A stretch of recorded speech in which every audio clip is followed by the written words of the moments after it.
What's up, Facebook crew? I feel like I have not seen you all in a long time, but I am back tonight. It's the week before Christmas. I know that many people are deep in hibernation mode. They want to not think about fitness, nutrition, eating healthy. They just want to wrap themselves in a blankie, eat Christmas cookies, watch Christmas movies, and, listen to Christmas carols while drinking cocoa.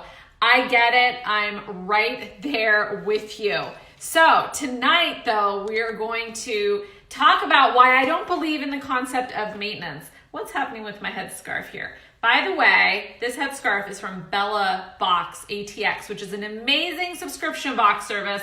I highly recommend checking it out. What's up, Michelle? If you're joining live, hashtag Live Squad. Tell me where you're watching from. If you're watching the replay, hashtag Replay Squad so I can connect with all of you. So tonight's topic is why I don't believe in maintenance. I get people asking me different things sometimes, like how do I maintain my weight? Or what do I need to do to be in maintenance? And I really don't like this concept, and here's why. What's up, Greg? Thanks for joining the live. What's up, Cecilia? Cecilia, all the way from Paris. J'adore Paris, from Paris, France. She's coming to Kauai on our amazing Restore and Rejuvenate retreat. So exciting. Okay. Hi, beautiful.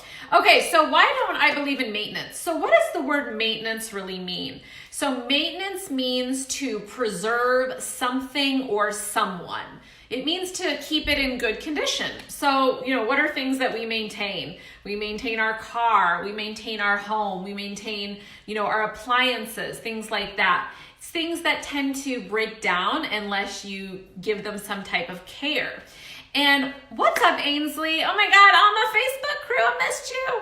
So, we are human beings, though. We are not cars, all right? You are not a car. And we are growth-oriented creatures. So I think it's really bizarre to talk about the concept of maintenance. Yeah, Cecilia says you maintain leather shoes. Exactly. I think it's really bizarre to talk about the concept of maintenance about our bodies and about our lives and about our fitness, because we aren't some static thing like a car or a fridge or an air conditioning unit that needs to be maintained and kept at the same level. We are designed as human beings to grow and expand. And so that's why I fundamentally don't agree with that concept. Ainsley's driving. I love it that you're listening, girl. I'm glad I can be your rush hour entertainment, I'm edutainment, yo. Okay, I'm in a crazy mood tonight. You guys know how it goes sometimes. Okay, so, maintenance implies that you've kind of made it, like that everything's where it should be. And here's the thing, most of us have not made it. I'm going to tell you a story from my own life, because if we aren't moving forward in life with our goals, guess what? We tend to be moving backwards. There's not really staying still with your goals. Have you kind of noticed that? Like, hit me with some hearts if you've noticed that, because I've noticed it for myself, and I'm going to tell you a story from this year. So for me, with my fitness, I was in some of the best shape I'd been in by last December. I was feeling really lean, toned in my body, working out really consistently. And then I got an ovarian cyst and had to have surgery. By the way, I'm really excited to announce to everybody publicly on Facebook that I had a 28-day period. And I freaking am obsessed with optimizing my cycle now, and the fact that it's so regular when it used to be so irregular, and it's so exciting to me. What's up, Samantha? What's up, Anna? So glad you could join me tonight. I'm talking about my period. Shocker, okay? If you also like talking about your period, hit me with some hearts. But since I've optimized my hormones, y'all, my libido is crazy. My energy, I'm sleeping well, I'm lean, I'm toned, I'm feeling so good because I'm optimizing hormones. What's up, Ashley? Okay, so maintenance can be a really dangerous concept to engage in, because it creates complacency, and it creates mediocrity. Oh, thanks, Samantha. You're cute. Slay, girl. Okay, I think it creates complacency and mediocrity, and I'm going to use myself as an example. So I went through this surgery, then I sprained my ankle, then I got appendicitis. A lot of you know my story from this year. And even after the appendicitis, I was fully healed. I was ready to work out. And I got lazy, y'all. Okay, I got kind of complacent. Oh, my body's fine the way it is. I can just, my weight's fine. I'm just gonna maintain right here at this level. It's fine. And I honestly didn't feel as good as I had. I started to feel more sluggish. I lacked some energy. But worse than the physical symptoms, and some of my clothes started feeling a little tight, right? And I started just feeling a smidge less confident in certain clothes. But worse than that was the mental effect it had on me. The fact that I had to live with myself, that I was tolerating mediocre results, that I was tolerating average, that I wasn't fulfilling my potential. That's the thing that actually started to eat away at me inside. And it also lacked integrity for me as a coach, because I'm here coaching other people to push themselves and, go work when they're uncomfortable, push themselves to that place. And here I was complacent and kind of comfy. I'm maintaining my weight, okay? I'm not gaining, I'm in maintenance. And it was a wake-up call for me. And that's actually when I was like, I need a new challenge. I don't even know what's possible for my body. I'm tolerating being at this one level. I don't even know the next level I could take it to. And not just from an aesthetic perspective, but from a health perspective, like optimizing hormones, from a, inspiration perspective, like who else could I inspire with my journey that I'm actually not inspiring other people right now, perhaps, and they're missing out on their transformation because, I'm not actually being my full potential. What's up, Richard, my amazing brother? My brother's an amazing artist, y'all. Go to Instagram, follow him on Instagram, Richard McCon Art. And there's some underscores in there, but if you just search for him, you'll find him. And he's an incredible artist. He does artist challenges every single day. His art is phenomenal. What's up, Meredith?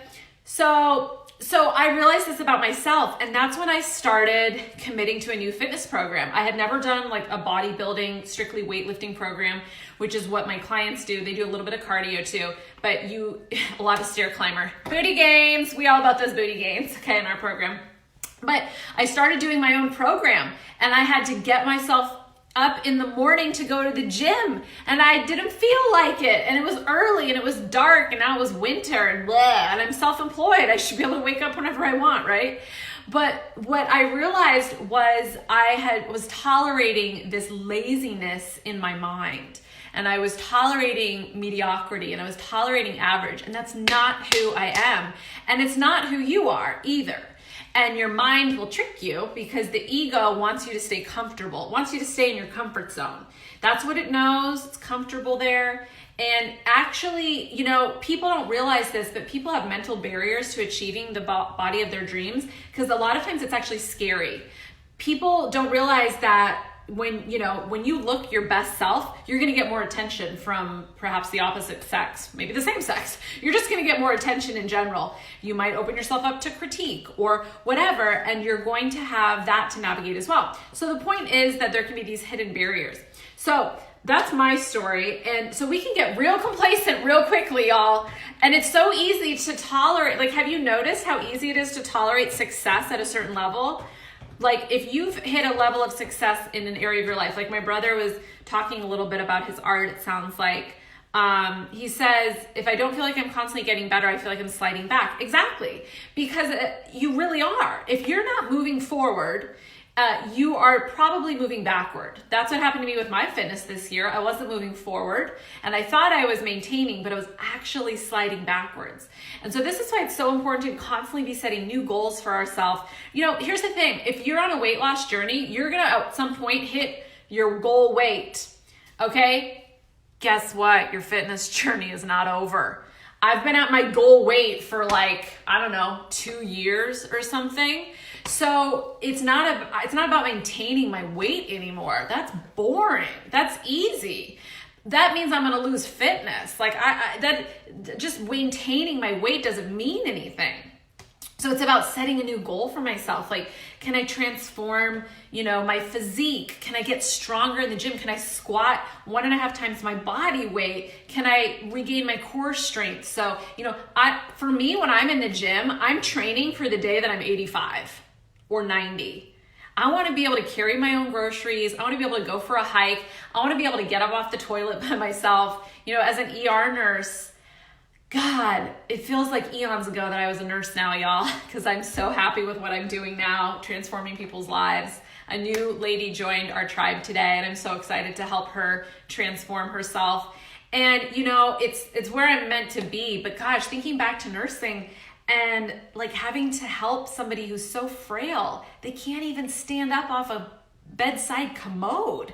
And I saw that so much that I was like, that will not be me. That is not going to be me. And look, we have very little control over our lives. We think we have more control than we do. But I could get hit by a car tomorrow and, need 24/7 care for the rest of my life. And thank God there are people that would do that for me. So I'm not saying it like, I'm never going to need help. Like, I could definitely become frail or something could happen and I could need that. I even discovered that this year with my surgeries. Like, I had to get help from others.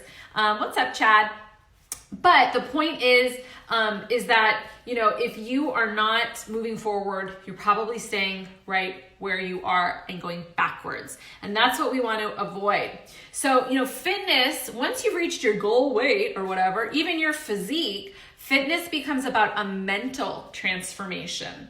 What's up, Sharon? So if you're going to reach a point in your journey where you're pretty healthy. Okay, like I'm pretty healthy now, right? Like my blood pressure's great. I'm at a great weight. I like the way I look naked, cool. Like things are generally good. But for me, I will always continue to work out and challenge myself and push myself because of the mental transformation that starts to happen with fitness. It becomes about the discipline that you learn to create mentally. And like, who doesn't want more discipline in their life? Like, what's an area of your life? Comment below and tell me what's an area of your life that you think having more discipline in would transform things for you. So for me, I noticed that when I'm undisciplined with my fitness, it trickles over to my business. It trickles over to the way I take care of my home. It trickles over to my relationships. It trickles over to things. It trickles over to my meal prep. But when I'm disciplined about my fitness, then it becomes much easier to be disciplined in every area of your life. All right. So that's what's going to happen for you after you reach health. You're going to now have that mental game to play. You're also going to be engaged in like the self-esteem game and the self-confidence game because you don't want to maintain your weight. You want to like be your most confident, like have the most high positive self-regard for yourself. What's up, Alyssa? Welcome to the live. Cecilia says she wants more discipline for her fitness. Awesome, Cecilia. So, what's a goal that you have for yourself in the next 6 months? Maybe it involves a beach in Kauai with me. Yo, okay. Kauai retreat 2019 is gonna be so good. So, but how will having more positive self-esteem in your life help? How will that help you be more confident in dating or relationships, or maybe in the bedroom with your partner? Maybe that'll have you be less inhibited and you'll feel more self-expressed and you'll have more connection and intimacy and pleasure. Maybe it's about having more self-respect, and that translates to your relationships. Maybe you need to ask for a raise at work. Maybe you need to set a boundary with somebody in your life. Maybe you need to learn to say no more to people who ask you for things. And if you are engaged in your fitness journey ongoingly, you're going to have a strong sense of self-esteem and self-respect. Kelly says discipline for food journaling. Yeah. Good, Kelly. So we all have moments where we fall off with journaling, myself included. I didn't log any food when I went to New York. It wasn't necessary. But if you are on a journey, what is the impact of you not having discipline with your food journal, Kelly? Like, what do you notice is the impact of that? Cecilia, how did you know? I just knew, girl. Because I know how women feel in Kauai. They come alive. The island will awaken your feminine power. That's why I'm taking 8 women to Kauai this spring, because I want you all to feel the power of the island. It's unlike any place I've been on planet Earth. Okay, so there are strategies for staying the same weight. When people are like, how do I maintain? I could give you some strategies for maintaining your weight, which would look something like maintaining an isocaloric macronutrient breakdown. It would look like, eating clean 90% of the time and, junky food 10% of the time. It would probably look like working out 3 to 5 times a week. So you have some wiggle room with your food and you could maintain your weight there. But is that actually what you want to achieve, weight maintenance? Or do you want to create a bigger goal for yourself? Do you want to create something that really inspires you and pushes you to realize your full potential? Because I'm not interested in helping people maintain their weight. That's not interesting to me. If someone comes into my program, for example, I have people come into my program sometimes who are actually a healthy weight because they want to have a mindset transformation around food. They want to learn how to eat to fuel their body for sport or performance, all of which are applicable. The same principles that are applicable for weight loss are applicable for performance and sports nutrition as well. And so, I have people come in who are the same weight, but that doesn't mean they get away with not having to do all the things that everyone else is doing. They're held to the same standard of rigor, whether it's their exercise or their journaling or their meal prepping or their meal planning, because for them, the journey is not about it's not about maintaining their weight. It's about challenging themselves mentally to new habits of self-care, self-discipline, self-love, and reaching their potential, okay? Kelly says, journaling holds you accountable for intake. It sure does, girl. It holds me accountable too. That's why I log my food. Anytime someone's not logging in my program, I guarantee you they're hiding something. What? Okay, or they've gotten lazy. But it's really easy to, get away with stuff when we're not logging. By the way, I have 3 modes as a coach, if you're watching this, okay? My clients can attest to this. If you know what I'm talking about, clients, post below. Mode 1, wacky comedy, Heather. Gonna try to make you laugh and be silly. Mode 2, tough love, Heather. Gonna tell it to you straight, okay? Not gonna get away with BS. And some people don't like that when I talk straight to them. And I tell them, you're not going to achieve your goals with what you're doing. You're out of communication. You don't have integrity. That doesn't work. People don't like that, right? The ego doesn't like that. It's like, fuck you, okay? Now, number 3 mode is caring, loving, supporting, encouraging Heather, who's going to cheer you on to achieve your goals. So those are my 3 modes as a coach. Kelly says she did hide her birthday weekend. Hey girl, we've all been there. Let's shout out to Kelly, who's lost 30 pounds in 12 weeks with me. 30 pounds in 12 freaking weeks. She's got 2 more weeks to go. So proud of you, Kelly Wolf. You're such an inspiration in our community. You're such an inspiration to your community. And you're going to help so many other people start their health journeys. And your kids are so cute. I love Kelly's daughter she sent me a photo of her daughter wearing a little crop top saying her daughter wanted to wear a Heather Belly shirt. Oh my God, if that's not the funniest thing you've ever heard. What's up, Elena? Okay, a couple last things I want to hit. I'm looking at my notes here. So what if we shifted how we think about things from maintenance to optimization? So instead of being like, how do I maintain my weight? The question I want people to ask me is, how do I optimize? So when someone chooses to continue working with me, like in my Metamorphosis program, for example, and they're working with me for 12 months, some people might come into that program maintaining their weight. Well, that's cool. Now the challenge is I'm going to challenge them. How can we optimize things? How can we get you off caffeine? How can we optimize your sleep? How can we optimize your mental health? How can we look at your whole life holistically? How can we optimize your hormonal balance? So many women have hormonal issues, myself included, until I optimized it. I talk to women all the day who are having PCOS, fertility issues, no libido, all of these issues, horrible cramps. These things aren't normal for women, okay? They're not normal, and there's a solution, and it's about holistic health. So there's really no going back. There's no that's the mentality I want you to have on your journey. Like that you're not going to go backwards. You're not going to maintain. You're always going to be going forward in life. Have you guys noticed that? Like one of the laws of the universe, at least on planet Earth, is that time marches forward. We cannot change that eternal law of physics. We've tried with time machine movies, but like we can't figure it out. So there's no going back. You are going forward. It's like Interstellar, all right? Like you're marching towards your death. Anyway, that's tough love, straight talking, Heather. So now there's the concept of bouncing back from, things that take you off course that you can implement too.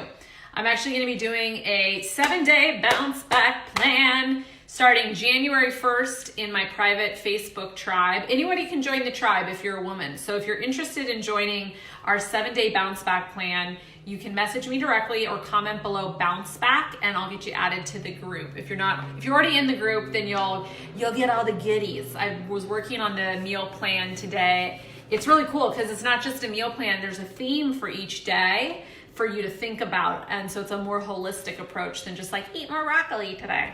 All right, does anybody have any questions about this concept of maintenance? I will give you one strategy for just pure weight maintenance if you want it, okay? And that is to allow yourself to have days where you not intentionally binge eat, but that you don't worry about what you're eating. So like, for example, I went to New York and I was there for 3 days and I ate pasta and a burger and fries and I ate a bagel and cream cheese and coffee and desserts and all this stuff. No shocker, I felt pretty bad after 2 days. I was like, I need some kale. Ugh. But I also had a lot of fun and got to eat a bunch of my favorite foods. And that's actually a way that I maintain. Hi, Ashlyn. I maintain is by occasionally giving myself a few days of just eating whatever I want, kind of. And it actually resets your leptin. It doesn't reset it. It spikes your leptin, which is a hormone that tells your body, oh, you're not starving. We can burn fat. Obviously, if you ate like that constantly, you would go into a calorie surplus. But there's some cool things that happen as you get fitter. Your body actually burns fuel more efficiently. You become more insulin sensitive. You pull carbs into your cells better and metabolize them better. And so you can actually tolerate more carbohydrates without turning them into fat because your body actually will burn a percentage of them off as heat. So as you increase your total daily energy expenditure, or TDEE, you can actually burn more. This is why people who are eating 1,100 calories a day who come to me have really screwed their bodies up, and I have to reverse diet them or slowly increase them, or they get plateaued because they've messed up their metabolism. So do not undereat, my friends. It's really bad for you. Great. I, as always, will reply back to any comments or questions on this live. Thanks for tuning in tonight. And what else did I want to tell y'all? I felt like there was something else I wanted to tell you. I don't think so. I wanted to say, if you have any topics that you either want me to cover on the podcast or on Facebook Lives, please message me them or comment below. And I will, Elena wants to bounce back. Okay, girl, I'll add you to our group. And then the podcast episode that just aired, it actually aired on Monday because I messed something up. It's on how to manage overwhelm, and it's how to triage your to-do list. So if you're struggling with overwhelm, you should listen to this, because triage is a concept from emergency medicine that I brought into productivity. So I married emergency medicine with productivity. And I found it to be extremely helpful for me. I've been doing this technique every morning, and I have zero overwhelm, zero anxiety right now. I'm productive. I have peace of mind. I know what's important. I know what my priorities are. So give that a listen on the podcast, The Positive Thread, on Google Play and iTunes. All right, guys, I love you. Have a great night, and I will see you soon.